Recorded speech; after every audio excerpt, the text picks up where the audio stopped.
So as I was saying, we're here live at Gamehole Con 2024 with Charles Ryan from Monte Cook Games. Charles, Howdy. thanks for joining us.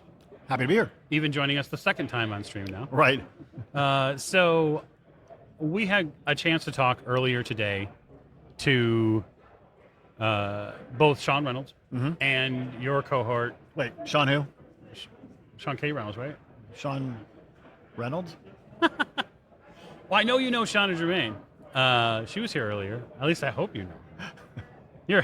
You're in all of these books with her. Sorry. Sean, we go on the CU, and there's like this running. Sean and I are the two most common guys on the CU. Gotcha. And so there's this running sort of tally of like, now I've been on more than you. Oh, okay. So that was a CU joke for all of you out there who are also fans of Cypher Unlimited, which you might be. And then on the end, Morgan as well. Hello. Okay, so we got a chance recently to play some Old Gods of Appalachia. And so far, our fans are really enjoying the way the story goes. They get the final episode tomorrow. Nice. They get to hear what happens to the town of Tipton and the Carr and Rourke family there. Morgan played in that game. She got to play a very interesting character, I think, Pastor Elijah, who is also someone who maybe has some... Would you like to explain a little bit about the character you played in Old Gods? So, Pastor Elijah Carr, he might have had a little bit of a drinking problem. Okay. He was trying to be a good preacher, but Okay. not necessarily. Yeah, he kind of strayed from the path a little bit, but wants to find his way, his way back to the path of righteousness. Right. Maybe that's but yeah, just a pastor from Appalachia. And Trying to get his own life together while all this other stuff is happening. yes, Yeah. and it wasn't. I mean, it was going as well as we. Right. He has something very special about him that he can do, yes? Oh yes, he can shapeshift into other animals. Or Right. other animals. it's animals, and yeah. So I picked an entry based on what was available. Right. Which I love the fact that he could turn into any number of animals depending on the situation. Right. But his choice for at the time was a fox. Nice. Which is great and would have been amazing had I not failed the roll, and all he did was roll around the leaves. So they turned into a fox that wanted to just do fox things. He just wanted to do fox things, but yeah. Well, if you've got a character who's struggling with the internal wherewithal to put their life on the path that they want to be on, maybe having that happen when they're in fox form is entirely Yeah, totally appropriate. yeah. But no, it was a really fun game. I hope we get to go back to it and play some more at some point. But We've actually already had people based on the first and second episode say, you have to play more of this. Nice. Which is not uncommon for games that we play when they're very narrative heavy. Right. Especially when the tools are sort of left, not out of sight per se. Right. But enough in the background where it doesn't interrupt the story flow. Right. And I think I'd like to ask sort of, how do you approach game mechanics in your own stories, and then how do you think Cypher has changed the way you've approached games? So that's a great one. I was the brand manager for D&D during the 3rd edition period, and I was on the R&D team when we made the transition to 3.5. So, I'm not a stranger to mechanically focused games. Right. And I loved that edition of D&D, and I loved, building out stat blocks and cool creatures and a highly tactical big, get all my Dwarven Forge out, do all this highly tactical stuff. But that does put so much of your creative energy into that part of the game, right? Like, even if you break out the Dwarven Forge, right? You're going to spend an hour before your game session building out this big thing, and nothing wrong with that. I loved it. It was great. It was fun. It was cool. We had great game sessions, but you're not freeing up that brain space to make as much really cool story stuff happen as you would like. So I run, unless I'm trying something else out for fun, I'm pretty much run exclusively Cypher System these days. I love all kinds of games, and I love trying new games and seeing what they're doing with it. But for me, the ability with the Cypher System to focus entirely on how am I going to make this scene, this character arc, this story arc, this location, this creature, just really cool, that's where all of my attention goes. Right. I spent a big chunk, we have an 8-hour drive to get here from the Kansas City area. Sure. I spent a pretty good big chunk in the last couple of hours literally thinking through some sequences of an adventure I want to run, science fiction horror adventure, and trying to think about how to build scenes that were really tense and frightening and really made the most of the environment that I imagined and whatnot. And I could do all of that knowing that once I have that done, it'll be 5 minutes to attach the mechanics I need to it. You know. Okay, so let's talk a little bit further in depth about the kind of core mechanic of the Cypher system. Mm-hmm. So, in basis, the way I read it is, and I'm certainly you probably read it very similarly, because given that you helped make it, we set a difficulty number, basically the challenge rating of how hard a task is. Right. And then there's a back and forth, a natural back and forth between the player and the storyteller, the game master, and they say, okay, well, this is how hard this task is, but if I make a climb task, I've got this bit of rope. Right. Or, I spent like 5 years rock climbing, and right. so I'm real good at rock climbing. See, I have this skill, and so I can continue to sort of buy down that number. Exactly. And so from the GMing standpoint, like I was saying, that 5 minutes of prep is really just choosing a number between 1 and 10, right? How hard is this on a scale of 1 to 10? With 10 being well into the impossible range, and 1 being super easy, or 0 being super, super easy. So that's, and then you throw in some exceptions or whatnot. Well, this creature does this thing really well, or this situation, so on and so forth. But that's really easy because it is all about that 1 to 10 number. And then, as you say, there's this give and take where instead of looking at bonuses on a character sheet, you're talking about why it shouldn't be that number, right? Right. And this is, to me, it has 2 great advantages. One is it mimics reality, right? I sit down to build something we're going to use in our con display up there in the lounge. I need I need to solve a mechanical problem. How am I going to do this? I don't just, the first thing I start doing is, what tools do I have? Can I get on YouTube and watch a video? Do I know anybody who's done this before? Or can I see other, I can go through, in my mind, what are the ways I make this job easier? How do I make it not a level 4 difficulty? How do I make it to a 3 or a 2 or whatnot, right? And that's what you do in real life. You solve every problem by going through your catalog of ways to make the job easier until it's easy enough to do. And so I like how the game system mimics that. And then, as you say, it is a negotiation. It does go back and forth between the player and the GM. And at the game table, and also, incidentally, particularly good for podcasting and streaming, it keeps the action and the interaction of resolving that here instead of down here. Right. So instead of saying, okay, I want everybody, you're going to have to cross this chasm or whatnot, instead of everybody going down there and like studying this and then adding up some numbers and rolling some dice, they immediately say, okay, can I find a place where there's a broken down tree I can put a log across? And all that conversation is happening at this level, which is so much more engaging than just the mechanical element. And I think there is something to the Cypher system when it comes to the lack of, like when we play, I don't play with a GM screen. There's no block. As I told my players in the Old Gods game when we first started, I said, as we go through all of the mechanics, we will meet them together. We'll talk about each one together, and then we'll decide how that best fits within the world we're playing, right? Right. And then on top of that, I'm here to help support the narrative. And I told them, you're telling the story. I'm just here to give you the background bits that you need to know what's going on as we continue. But I'm not here to be your enemy. That's not easy in a horror game, but I think that many of the super crunchy games we've all played do tend to evoke this like GM against the players. GM against the players. I'm out to get you. Right. And I think a lot of players in the new rage don't respond to that as well.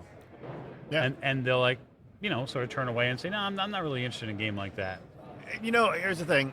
I do want to correct one thing to step back. I'm not I'm not on a design team. That's While okay. I do adventure design and stuff like that for fun, and I have worked as a designer throughout my career at various stages. I'm not a creator of the Cypher system. I just wanted, because you said that. Oh, earlier. yeah, apologies. But I started gaming in 1979, and I never, even in that first edition D&D, with the blue maps and all that sort of stuff, I never liked that idea that the GM is trying to find ways to get the players, right? It can be an interesting challenge. You can play Tomb of Horrors and have sort of like, let's make some characters and see how far we can get and have some fun with it in its own way. If that's what you like, that's great. But like this idea that the GM is an enabler of a really cool story, a really cool experience for everybody at the table has always been how I'd like to play. Yep, I tend to agree too. But you mentioned GM screens. Like we did. do make a GM screen for 2 or 3 of our lines or whatnot. But the first thing we made and something we make constantly as well are playmats, because for exactly the reason you said. First of all, players rolling most of the dice. Yeah. Players need more information than the GM in that regard. Not that there's a lot of it. So you put it out on the table where everybody can see it. Yep. Nice, pretty art, die rolling surface, and as you say, no reason to have a wall between you and the players. And I think that's what I wanted to sort of stress to them was like, we're in this together.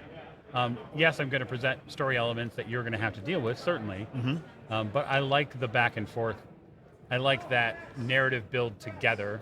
So when you run campaign games, and this doesn't work in every campaign, and it's not as strong a resource for standalones, but if you run campaign games, we have the character arc element of the game. Have you played with that at all? A little bit. We actually, with the second season of our space game dubbed Children of Periphery, we're using the Cypher System for it. We're recording those episodes now. We'll get out to air probably mid to late November, and that's when we already put out our conversion video when folks are converted from their Free League style character to now their Cypher System version. And I think the characters pop way more. And I think the players feel that way too. Morgan's also in that game. I think in the year 0. Yeah, year 0 engine. Yep. And it was fine. And but I like, and I mentioned this morning as well, I really like how easy character creation is in the Cypher System. And everything just kind of flows from your opening, your statement. And I'm sure I'm using the right, but the statement. Right. Your character sentence. Yeah. Flavor and all that, Yeah. and everything. And just down to the traits that you pick. And I really think the GM intrusion stuff is fun. Yeah. Because but I feel like with the Cypher System, it's more character focused and story focused versus something crunchy like Shadowrun has a lot of crunch to it. Right. Stuff. And while I enjoy that system too, but I really like it from what we're trying to accomplish. Right. It just makes sense to have a really story-driven process. Right. Right. Well, if you bring in the character arcs, like there's a whole bunch of them are suggested, and the character arcs create a situation where my character wants to find their long-lost brother. My character wants to invent something. My character wants to avenge something. Or, all these sorts of, there's a whole bunch of suggestions, and you go through different phases, where you sort of establish it and you pursue its clues. You find it great. It sort of breaks down like if this is the story, the subplot that your character's following. Here's the different steps, and completing those steps are part of how you can generate experience to advance the character, and that's another process that does what you're saying. Every player brings to the table one or more things that they want to do that have nothing to do with or may not have anything to do with the adventure that the GM's putting together. Right. That they are their own thing. Well, and I think that's another way that the players sort of shape what it's about. Right. Yeah, and I think that process is important because what I want, and I think what a lot of storytellers want too, is they want that same level of interactivity that they're prepared to bring. Right. Most game masters have a ton of passion for what they're going to do, and if we have sort of set aside some of the crunch and maybe possibly some of the $4,000 to $7,000 of Dwarven Forge we've had, if we're setting those things aside, right, we want to be passionate about the story, and we want players to feel like they have agency. Right. I want the players to feel like, hey, this character is mine, their story is mine, and so I got to have paths to be able to move down to show growth, even if it's ultimately the character fails at what they want to do, but they still have to have the ability to make that failure. Right. Yep. So, if we were to play through a little scene, so to speak. Oh yeah. Just to give a little test rolls and whatnot. Go on. So I'm going to propose the two of you have known each other for some time in this fictitious space. Okay. And you are in front of a series of hills which lead up a mountain path. Okay. And they're quite difficult to traverse. Okay. And so what I would say in the Cypher way is to begin, I'm going to say that to start out in your journey, you're going to have a couple of things that you can use. I'll say that you have some rope, Okay. And I'll say that one of you has perhaps some climbing pythons. Or Okay. pythons, depending on how you want to pronounce the P. And the reason you need to get up to this mountain is because it is your only way of getting off this planet. Because what Excellent. one of you have is a transponder, but you're not high enough to turn it on yet, so the signal can reach this awaiting spaceship. You hope. Excellent. Okay. So we are on this planet.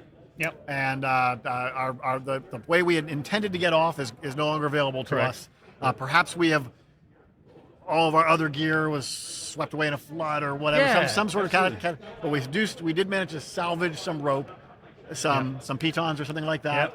Yep. And then we have the transponder, and we're pretty keen to get out of here because otherwise we're going to starve to death. Okay. Well, sounds and good. Is the planet like Scavenger's Reign? I mean, is this what it could be. It could be a planet like that, the scene in Scavenger's Reign, although I think the challenge rating of such a planet might be a little higher than you want to encounter today.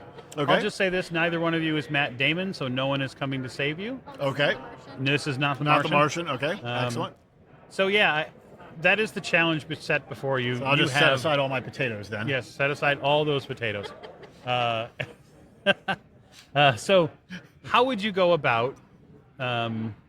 Who has the pickaxe, though? Is it you or No. Just some pitons. Climbing pythons, maybe a hammer as well. Not a pickaxe. Yeah, not a Okay. pickaxe. We're No, not you're not. mining. You're not mining anything. But we're looking. So as we look at this, are we faced with a sheer cliff, or can we scout around and see if there's a path? I like that idea. Okay. I leave those choices to you. Well, I'm probably the one that piloted and crashed us on the planet. I believe Okay. that. So if you want to search for a path, Okay. you can be the fearless navigator. Okay. My navigation. I'm probably not the greatest navigator either, but I'm a rugged dude. So I feel it. yeah. So let's start there. Let's Okay. determine that this is up there. That's where we can get the signal out. How are we gonna get up there? So let's do a little scouting around. Okay, so you're going to scout around a little bit.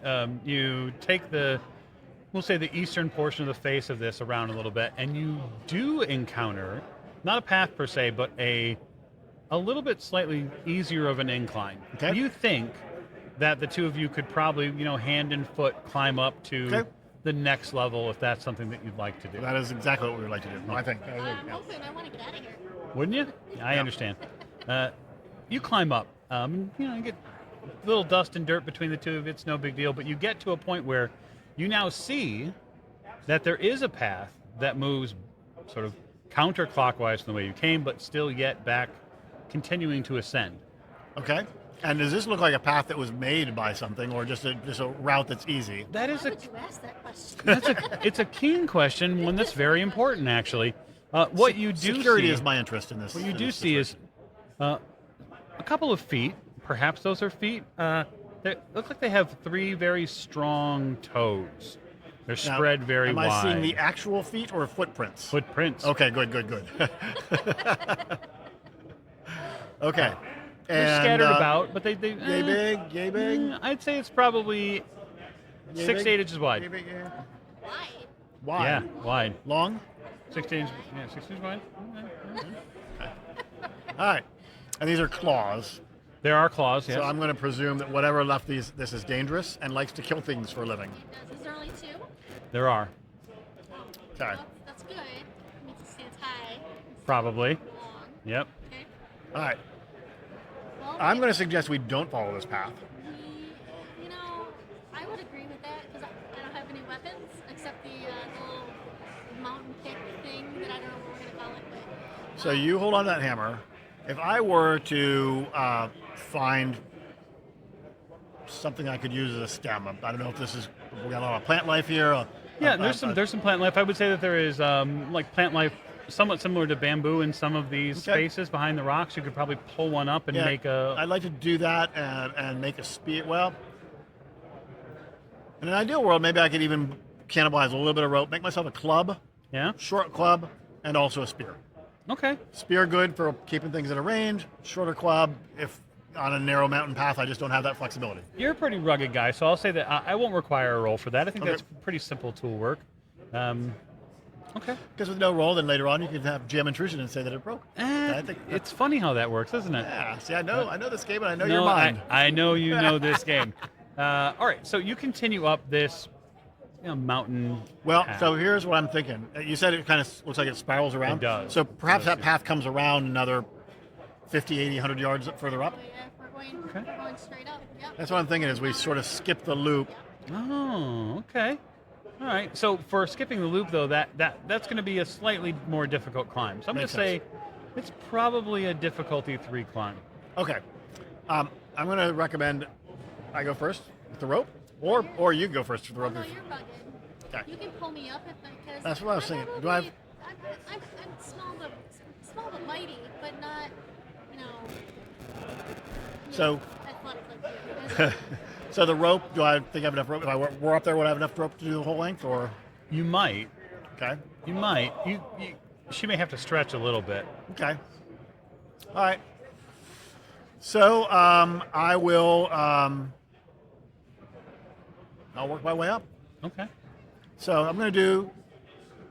We haven't done any character definition here. We have so not. That's okay. So whether it or not loose. I really have anything in my experience that helps me out here that would give me an asset in terms of like a skill situation. I or- think that you probably are skilled enough to say that you have a skill in climbing. Okay. The other thing I'm going to do is I'm going to apply some effort. Okay. So this is what lets me expend some points out of my pool, and because I want to try extra hard. So I'm slightly exhausting myself by trying extra hard. That works for me. So So you're going to apply 1 level of effort, and you're going to apply a skill to it. yep, So that'll drop that difficulty 3 to 1. yep, and then I will make a roll. So you just need to roll 3 or better. Yep. So rolling 3 and I roll a 10. Cool. Very good. Yep. So, Morgan, you watch Charles's character physically prepare, and then hand over hand begin clawing his way up. I'm impressed. You are. I am, because I can't climb like that. He climbs up probably 50, 60 feet, begins to just fall over the edge because it's a physically exhaustive. He's spent effort, so he's really exerting himself. And as you get over the top and you look up, left, right, sort of search around, you see something move on that lower path down towards her. Morgan, your character clearly hears.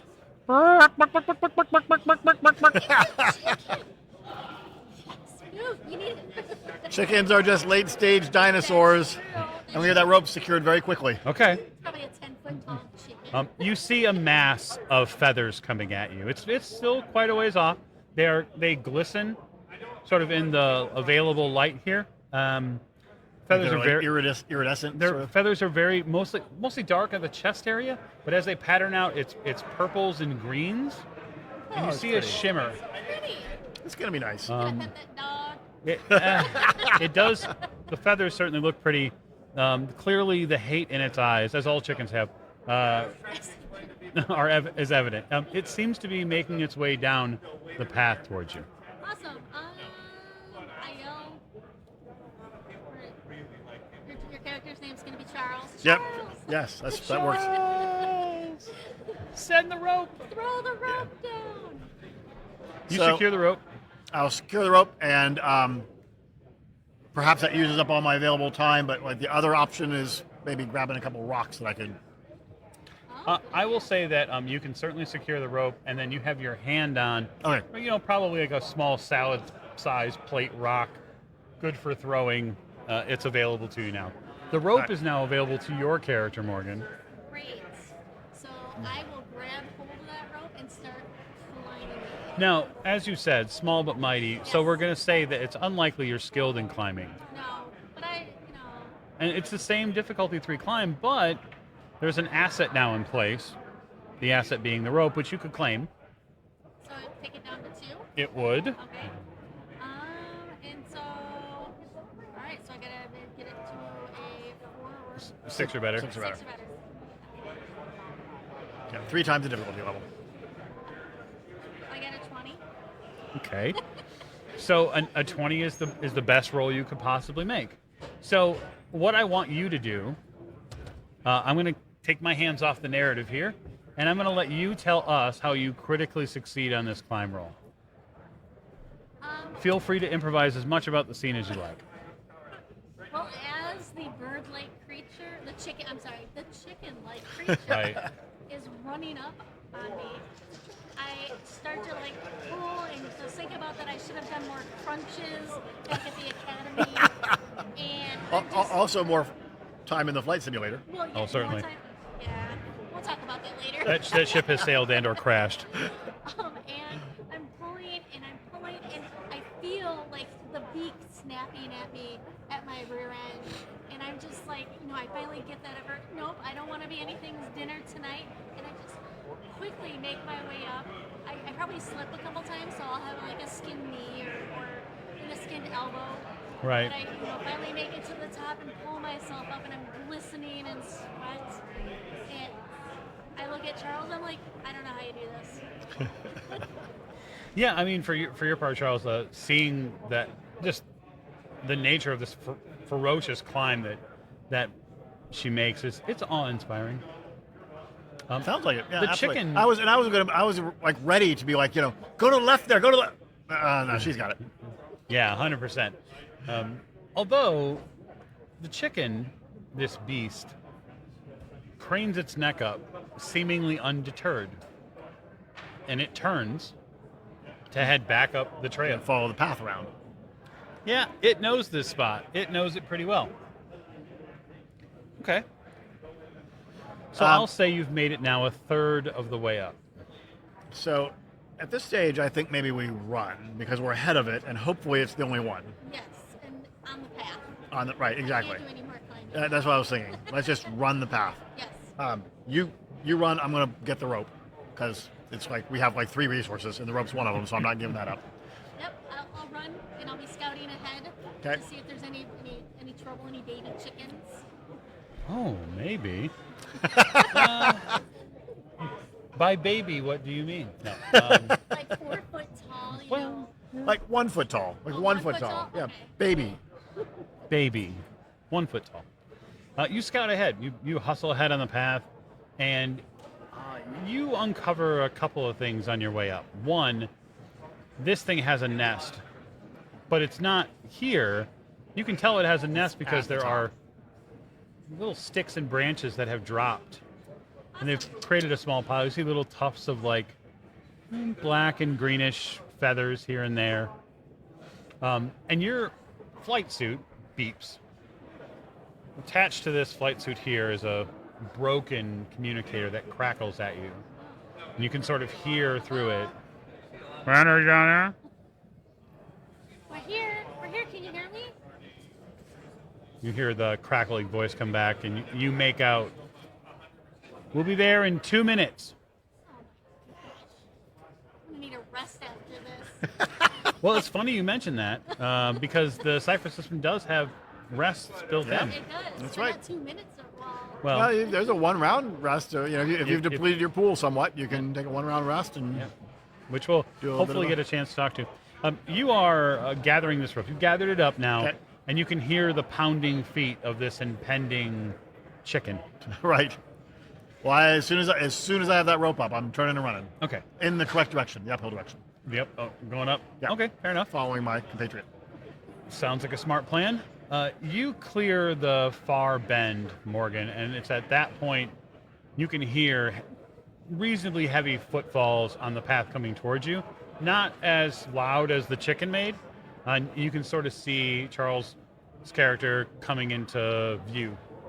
Yeah, as he's rounding the bend. They're gonna be here in 2 minutes. Charles, hurry up. As you Well. saved my bacon before. But 1 minute and 57 seconds now. Right. The two of you get aligned and continue heading up. Along the way up, you see a few things. I'll just give these as environmental notes. Across the distance, you see the bright flash from what you think are engines in the sky as Okay. a ship begins to arc its way towards you. Excellent. You can see that from pretty far off. The other thing that you see is that there does appear to be some sort of lightning in the area. There's a Nice. storm back from the beyond. And that's a GM intrusion, right? It certainly can be. So in that case, we get some XP. You get some XP. Excellent. So I will hand Morgan. I'll hand you 2 XP.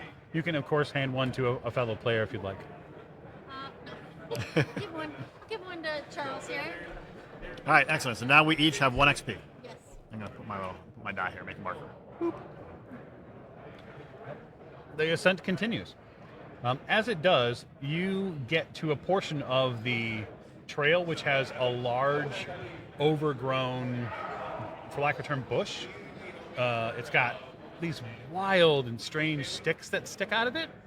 They're probably 2 meters long, but they go off in all sorts of different directions, and it's a serious impediment for you to get beyond. So it looks like a sea urchin, basically. It sure does. And it's blocking the path? Yep. Are they easily breakable, the sticks? You'd have to go touch one. I don't want to touch it, but I want to use the hammer that I have. Oh, okay.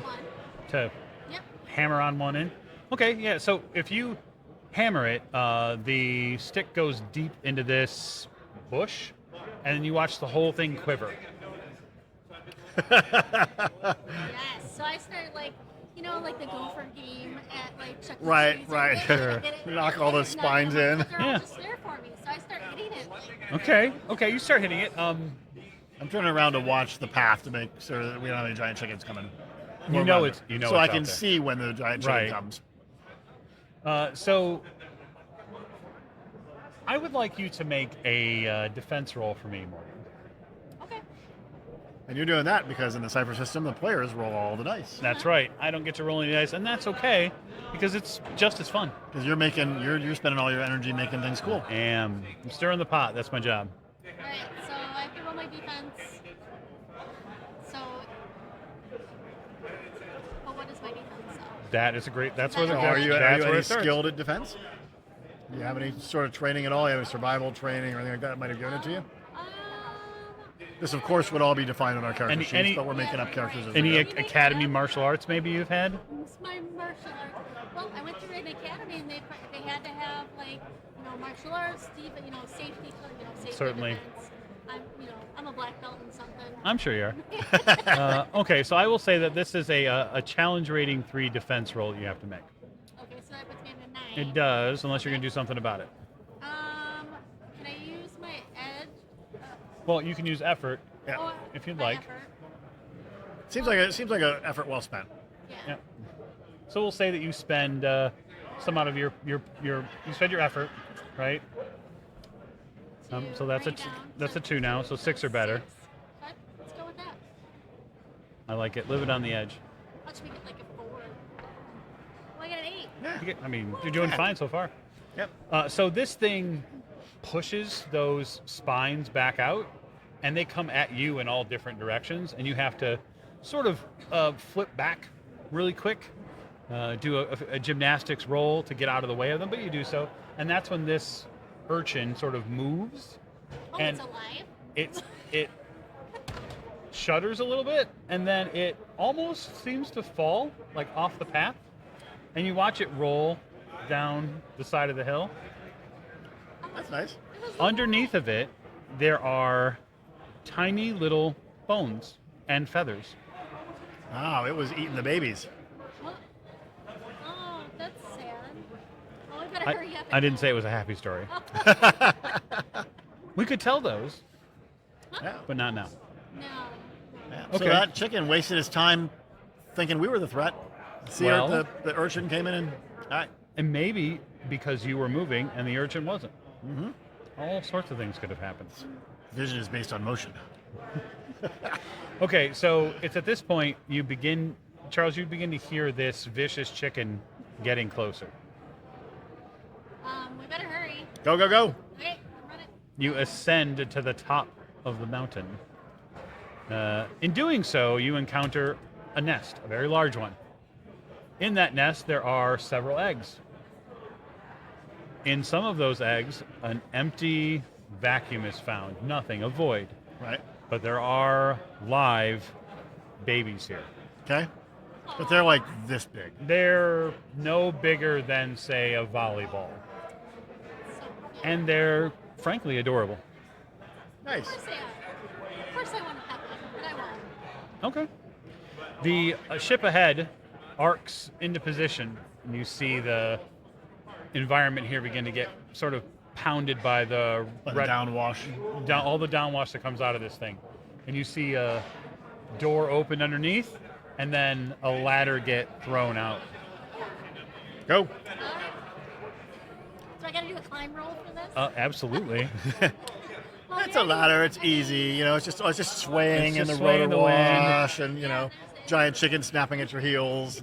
Right. Yeah, it's easy. Is there any difficulty? What's the difficulty? There certainly is difficulty for it. It's like I think I think that this is sort of the penultimate part of it. So, And yeah, it is entirely optional in the Cypher system whether you tell the players what their difficulty is or you don't. Oh. isn't that Yeah, it's fantastic? not required. So I'll just say this: you don't know how difficult it is, and so I will give you the fact that you do have a piece of equipment that's assisting your ascent. That's the ladder, and then you tell me what you're going to do. Well, can I spend 3 points a might to lower it? You certainly could. Okay, so By I'm gonna Africa. at least do that. And you know what? I'm gonna reluctantly drop the hammer. I'll keep my hand on the spear. Okay. 'Cause now that we're in an open area, not on the narrow path. Yep. And I'm going to try and grab the ladder To anchor just it? to sort of like give it a bit of an anchor, and maybe that Okay. provides an asset to the Yeah, roll I like as well. that. I like that. Okay. Okay, so what we'll take was that. it? All right, so let's see what I got. I got a 14. More than enough to pass. Awesome. Excellent. You climb all the way up with that sort of transponder piece of equipment that you have to turn in, and now there is the chicken and Charles. And I start raising them. No. I wouldn't do that to my cohort. No, not at all. But this chicken does appear at the top of the mountain, so you will Okay. need to hustle up this ladder. So what I will do is I'm just basically going to hook the ladder. Yep. I'm not going to try and climb. I'm Okay. going to yell, go, go, go, and I'm going to just try to poke it away with my stick, Okay. with, So my sharp stick. I'll say that you've hooked the ladder. If you're going to poke it away with your stick, I'm going to say it's a difficulty 5 chicken to deal with. All right. And so that's what we were talking earlier about this, right? Like, you can have, if you got that number and your cool idea, Right? you've got an encounter, right? You just made all that up. You can make it more complex. Cypher System can have full stat blocks with lots of exceptions, and it's really good at this, really bad at that. But the key thing is, since you know it's a 5, I know, or you know, that for me to fight it, defend against it, run away from it, negotiate with it, Right. hide from it, whatever, you've got that number already there. Mechanics are already in place. Just showing the system a little bit here. Yeah. We love it. Okay, so difficulty 5, I am 100% going to apply effort to this because I can rest in the ship. Yep. So hold on, and I will give it a Is good there poke. Is there any weapons on board the ship I climbed on that I could use? You just got not. You could have potentially acquire a weapon. I'll say this: if the challenge fails, you'll have time to go grab a weapon. Okay. All right. Yeah, that's true. You got a roasting Alright. machine up there? I don't know. So I applied effort to that, and did? So I need a 12 basically, and I roll a 9. Okay. However, I have an XP. You do have. I'm going to re-roll that sucker Ooh. and get a 10, which is also still not good enough. It is. Okay. Okay. So you go to poke at it, Uh huh. and the chicken's neck, as many chicken necks do, shifts like this, lurches to one side. The difficult part of this conversation is you now have to make a defense roll against said beast, who will lash out, and not at you, but at the ladder to clamp onto it. It wants you to stay here. Don't leave. We're just friends. Yeah. Right. I just need to feed my babies. You can help me with that. Listen, we're all friends here. That's you need right. to feed me. All right. Well, I will make a defense roll, and I have applied effort several times. I'm a little concerned about that, but I'm going to do it one more time, I think this one more time is okay. and I roll a 5. Okay. I will point out in this game system Yes. that you don't necessarily have to spend XP only on yourself. If you Oh, I'm have sorry. XP, you can. Here, you can have my XP. Okay. He's gonna give you. That's very nice of you. And I roll a 17. Nice. Okay. So you move, and when you do with that spear, the hook end of that spear, just the end of it, hooks the ladder enough that when you pull back with the weapon, the dangling part of the ladder comes with you. Okay. The Excellent. ship ascends into the sky, and the chicken and its nest are left, well, Down below. wanting. Excellent. So that was totally improv from an idea I had about a giant chicken. I like it. Yeah, The worst giant chicken I've encountered all day. absolutely. So thanks for playing along, Yeah. and thanks for helping us out. Yeah. 100%. Cohort. Yeah. We lived. Okay. And you folks, we will see you tomorrow morning for the next set of interviews. In fact, we have Alex Kammer from Gamehole Con will be here. And then after Alex, we get to talk to Bruce Cordell. So that'll be fun, too. Excellent.